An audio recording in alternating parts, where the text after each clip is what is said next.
Hey guys, I thought I would share with you my first month and a half of posting my webcomic and what I've learned and things that I found to be the most important when starting a webcomic.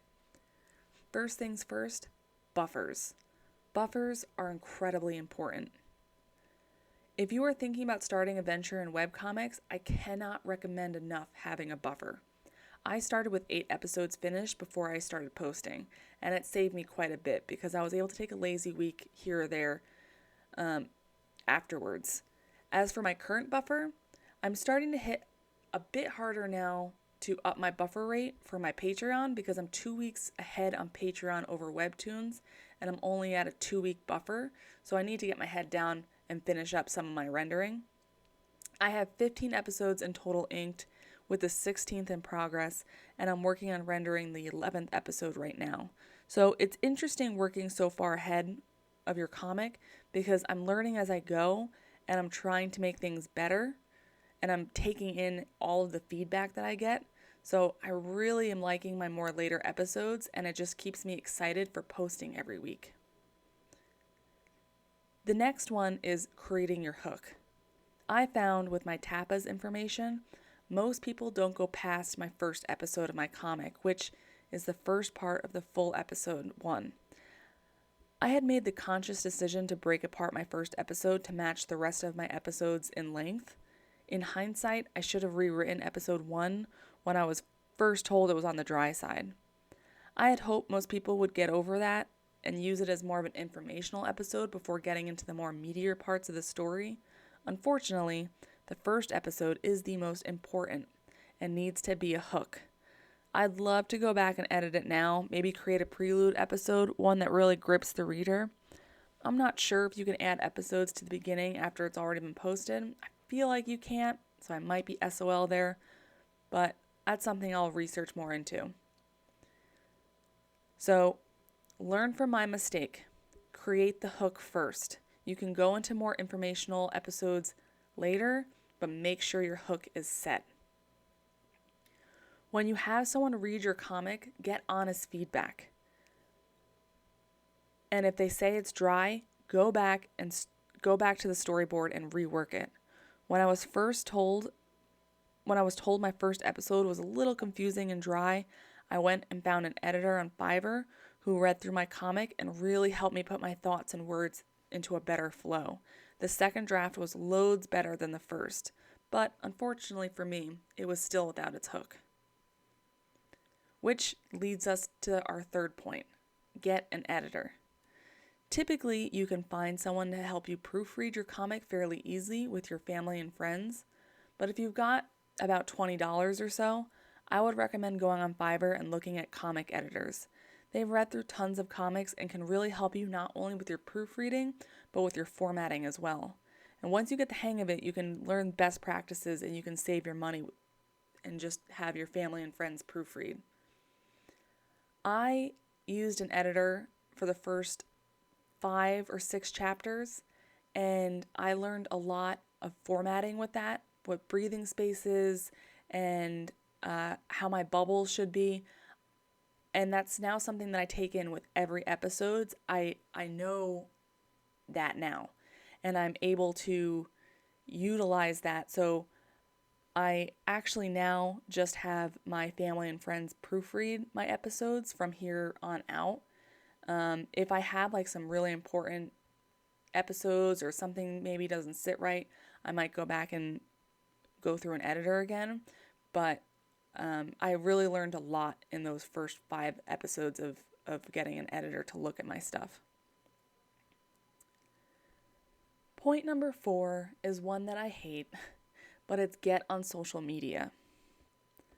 I hate social media with a burning passion. I don't know how to market myself and I don't know how to hashtag correctly, but it helps get your comic out there. For my first month, I saw an average of 10 to 15 new subscribers with every update. Slow going, but I was happy. By the end of the first month, I had just crossed into 1,000 page views on Webtoons, nearly half of that on Tapas, and 66 subscribers. On Tapas, I had a whopping 5. I tried not to compare my comic with anyone else's because everyone's different and there could be a number of reasons why my comic wasn't seeing the numbers, aka there was no hook being one of them, and my art style isn't for everyone, etc. On the 4th week, heading into the 5th, I got featured as a hidden gem, and my numbers went from 66 subscribers to over 1,100. I'm thrilled. So, how did I get featured as a hidden gem? Excellent question. Unfortunately, there is no real answer I could give you. Most people call it luck. But here is some things I did the week or two before getting featured, which I think really cemented why I got featured. First, I joined Twitter. Between that and Instagram, I would hashtag and @WebtoonsCanvas whenever I updated my comic or I posted about my comic. I have a TikTok and I edited some videos for my comic. That didn't see too much traction, but it's another form of media for people to see I had a webcomic. But what I think really did it is I joined the Webtoons Canvas Discord server. I was looking for a collab to join, which I still haven't figured out how to do, but I did see that Webtoons was doing a countdown to New Year's activity. So I drew a picture, this picture, and I submitted it. I didn't get their featured art piece for the day of the countdown, but I did get put up on their Instagram, and that same week I was featured. So I think the two go hand in hand in my opinion. So I would get on social media, join the Discord server, and watch out for any Webtoons activities when they come around. I'm not sure how often they do them, but they always have in the announcements, so there should always be an alert. Should you post on Webtoons or Tapas? Most people have already gone over this and have done the whole deep dive on the difference between Webtoons and Tapas, so I'm not going to do that. I post my comic on multiple platforms, and so far I've seen most traction, obviously, on Webtoons. But even before the feature, I had far greater numbers on Webtoons than Tapas. But Tapas has given me some really valuable insight, as I stated earlier, that most don't go past episode 1. I do enjoy Tapas for their friendly communication and user face, yes. Knowing that you get likes and comments versus the Webtoons, which doesn't allow that. But I also understand because typically if your comic's doing well, you don't want to get pinged every minute, which can be very distracting. So there's no right or wrong platform to post on. I would suggest posting on both because you can learn good, valuable information on both. These are some of the things that I have learned or have taken away from my first month and a half of posting my webcomic. I hope you guys found this informational helpful, and if you are creating a webtoon or have a webtoon, be sure to link it in the comments so I can give it a read and a follow. As for what I'm currently painting, I have a Patreon, which you can read early episodes ahead for Among Gods, or join the sticker and print tier and get prints and stickers delivered to your house every month.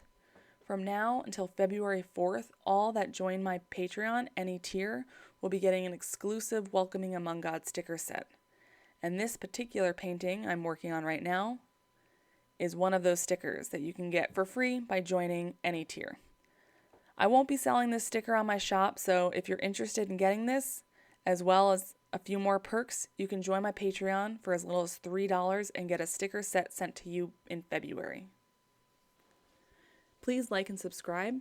I make videos on the trials and tribulations of webcomics and making webcomics, as well as I will be posting the speed paint videos for the prints that get sent out. So look forward to that next week. I should have a new video out for the print that gets sent out in February.